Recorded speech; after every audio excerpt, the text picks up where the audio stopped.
Salut à tous, c'est Nicolas de chez ADBO. Aujourd'hui, on se retrouve au 3D Basecamp à Vancouver, Canada, où on va découvrir toutes les nouveautés SketchUp. On va aussi suivre plein de talks super intéressants, on a des interviews de prévues et on va découvrir tout le salon. Alors suivez-nous, c'est parti!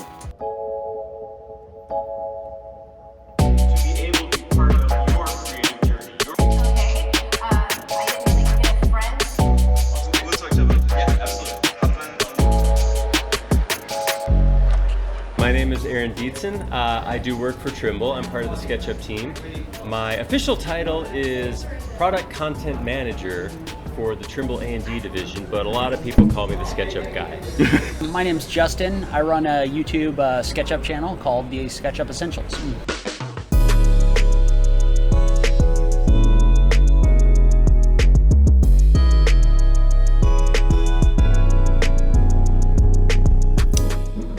Ok, petit récap, petit café avant. Alors, petit récap de cette première journée, on a vu le keynote lancé par Aaron Dietzen et Nicole Curtis qui tient une émission de télévision sur la rénovation, donc elle nous a parlé un peu d'architecture et de rénovation, donc c'était un bon départ pour lancer la première journée. Ensuite, il faut choisir un peu ses cours, où est-ce qu'on veut aller, donc moi j'ai choisi des choses qui m'intéressaient en priorité, donc un des premiers trucs qui m'intéressait c'était la présentation de Joshua Cohen du studio Fat Pencil qui se spécialise dans la recréation de scènes en fait, soit de crimes, soit d'accidents, dans SketchUp. Et de voir comment en fait ils ont créé ces modèles 3D, comment ils sont utilisés par en fait les avocats qui les missionnent.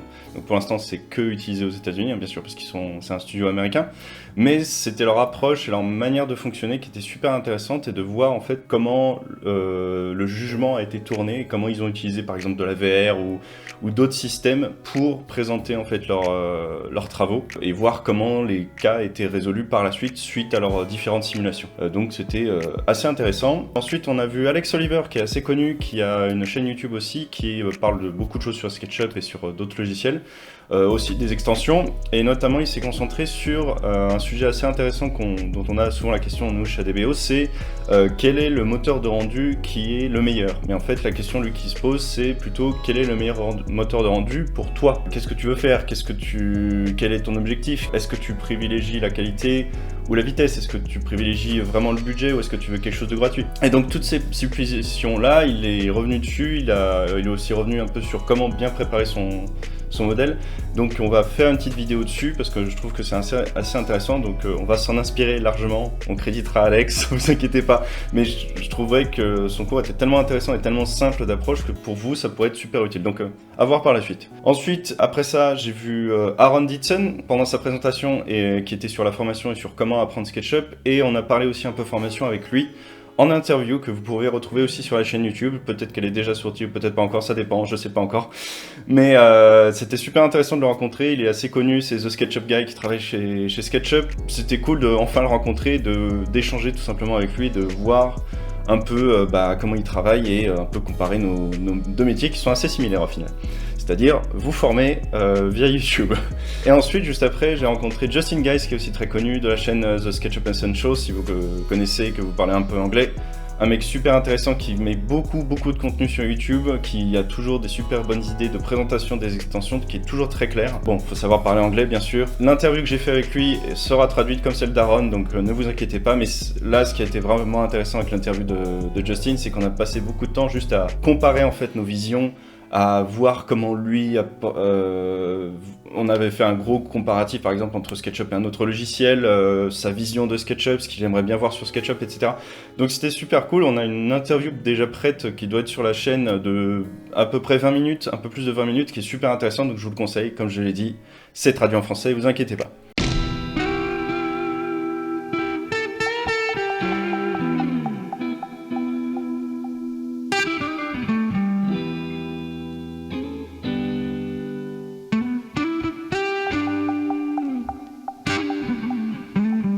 Bonjour à tous, moi c'est Stéphane Despully, je suis un peu connu comme le monsieur SketchUp en France, dans l'équipe SketchUp.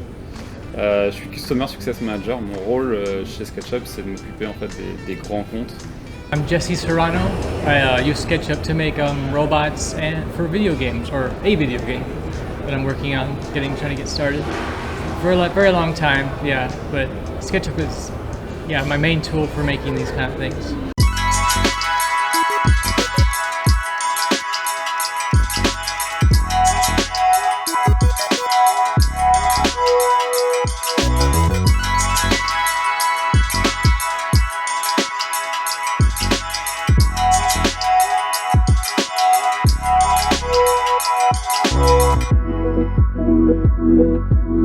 Deuxième jour, nouveau keynote, donc keynote de lancement avec la petite présentation. Cette fois-ci, c'était plus concentré sur SketchUp avec le président directeur général qui a fait une présentation avec d'autres de ses collègues. Et c'était focus sur deux particularités principales, cette fois-ci pour SketchUp.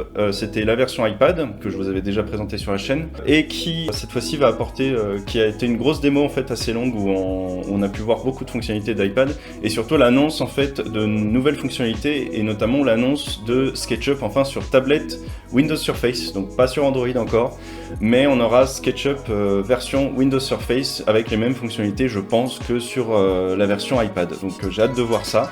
Faut juste que je me procure à nouveau un Windows Surface, mais ça c'est pas grave. Par contre, il y avait une autre, en plus plutôt d'ailleurs, il y avait une nouvelle fonctionnalité qui a été présentée, qui était un peu en bêta, un peu privée, mais moi j'y avais pas eu accès, mais c'était Trimble Creator. Trimble Creator, c'est ce qui permet en fait de créer les live components ou les composants dynamiques, qui vous permet de les programmer en fait directement. Donc c'est avec un système de paquets et de liens entre les différents nodes ou les différents paquets pour donner des fonctionnalités. Donc c'est beaucoup de programmation, c'est un travail de programmation, mais là la particularité c'est qu'il n'y a pas de code en fait.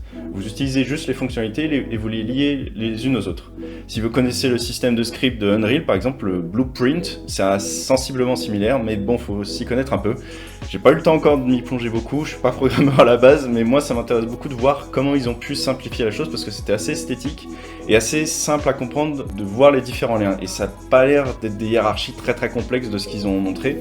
Et juste avoir un composant dynamique où vous pouvez régler juste la taille avec juste un slider sans nécessairement utiliser SketchUp directement, c'est super pratique pour envoyer des projets par exemple à des clients ou les réutiliser soi-même, c'est beaucoup plus simple et beaucoup plus confortable. Donc moi je suis vraiment impatient de voir ce que ça va donner.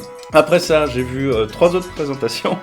J'ai vu d'abord JC Serrano qui est un créateur 3D qui utilise SketchUp depuis très longtemps, depuis qu'il est enfant en fait, ado plutôt d'ailleurs. Il utilise la 3D en fait pour qui est une approche complètement différente en fait de ce qui se fait d'habitude sur SketchUp, c'est-à-dire c'est souvent de l'architecture ou rattaché, etc.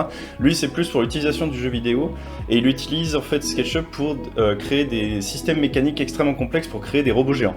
Donc bon, ça n'a rien à voir d'un point de vue professionnel, mais c'est juste son approche en fait qui est super intéressante et sa personnalité à lui-même qui transparaît dans ses créations, qui est super cool à suivre en fait. On voit toute sa progression pendant la présentation et on a parlé un peu de ça justement aussi dans une interview que j'ai fait avec lui qui va sortir bien sûr plus tard, traduite en français comme toujours, et où on a reparcouru un peu son parcours, où est-ce qu'il veut aller ensuite avec ce projet de jeu vidéo qu'il a en tête, qui a l'air assez complexe. Moi je suis impatient de voir en tant que geek personnellement, mais surtout ce qui est intéressant c'est de voir comment il voyait SketchUp en termes d'outils en tant que tel et pas uniquement en tant que peut faire de la modélisation 3D avec, c'est juste comment il l'utilise dans son process. Donc j'ai hâte de vous montrer dans la vidéo interview. Après ça, j'ai vu une présentation, désolé si je défonce les noms, mais de Felix Human et de Anders Luhagen qui nous viennent de Suède, du studio Polygon, qui crée en fait des outils et des extensions sur SketchUp, et ils sont présentés en avant-première un outil qui combine plein d'idées de différentes extensions pour faciliter la création de terrain. Donc il y avait beaucoup de choses, j'ai pas pu tout noter, j'ai pas pu les rencontrer non plus malheureusement. Mais j'ai hâte de voir, ils ont annoncé qu'ils allaient sortir une version pré-bêta ou en tout cas une alpha avant la fin de l'année, donc j'espère être sélectionné pour pouvoir regarder et pour pouvoir vous montrer justement de quoi on va parler sur cette extension, voir comment elle fonctionne, parce que ce qu'ils nous avaient présenté était assez impressionnant et surtout très facile à comprendre comment ils l'utilisaient et surtout extrêmement rapide, donc je suis impatient de voir ce que ça peut donner du coup. Ensuite on a vu une présentation d'une dame qui s'appelle Tammy Cody, qui est architecte d'intérieur, qui nous a présenté des petites techniques pour préparer en fait ses plans avant d'arriver sur layout, donc c'était un focus un peu plus layout. J'ai pu la rencontrer ensuite le lendemain pour une interview qui était plus focus justement sur l'architecture d'intérieur et l'utilisation de SketchUp for iPad, parce qu'on avait eu la présentation juste avant. Donc si ça vous intéresse, je vous laisse aller voir l'interview aussi de Tammy Cody qui sortira peut-être maintenant, peut-être plus tard, je sais pas encore. Bref, à nouveau super intéressant, c'était super cool d'avoir fait toutes ces interviews pour vous et surtout de découvrir autant de facettes et de personnalités autour de SketchUp.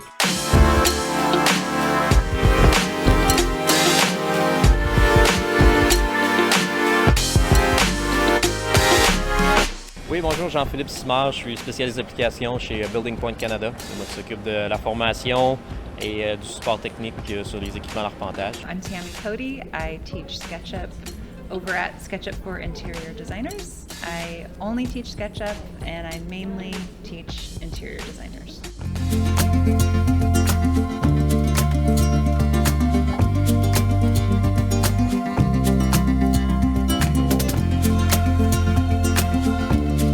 Pour le troisième jour, c'était plutôt une demi-journée d'ailleurs. J'ai commencé par direct A Geek's Journey de Tyson Kratchner qui travaille chez SketchUp et qui nous a présenté son travail en tant que geek sur des créations d'objets de jeux vidéo ou de cosplay au travers de l'impression 3D et de la menuiserie, donc deux autres passions qu'il a à côté, et de présenter en fait comment son processus de travail. Donc c'était assez inspirant. Moi je m'y connais pas beaucoup malheureusement, mais c'était inspirant quand même de voir tout son travail et son approche et d'utiliser en fait toute la connaissance qu'il a sur SketchUp pour réaliser ses projets tout dans SketchUp et ensuite les remettre dans la réalité. C'était vraiment super cool. Et ensuite j'ai terminé avec Camila Lopez qui nous vient du Brésil, qui est architecte d'intérieur et qui nous a présenté en fait ces petites techniques pour bien présenter correctement dans layout votre travail, donc pour la décoration d'intérieur. Hein. Parce que layout c'est super cool pour les cotations, la mise en relation en fait avec votre modèle SketchUp, mais pour présenter aussi c'est super puissant, donc elle a montré plein de petites techniques pour bien présenter correctement dans SketchUp et rendre la chose vraiment vivante et permettre à vos clients en fait de se projeter dans leur futur chez eux.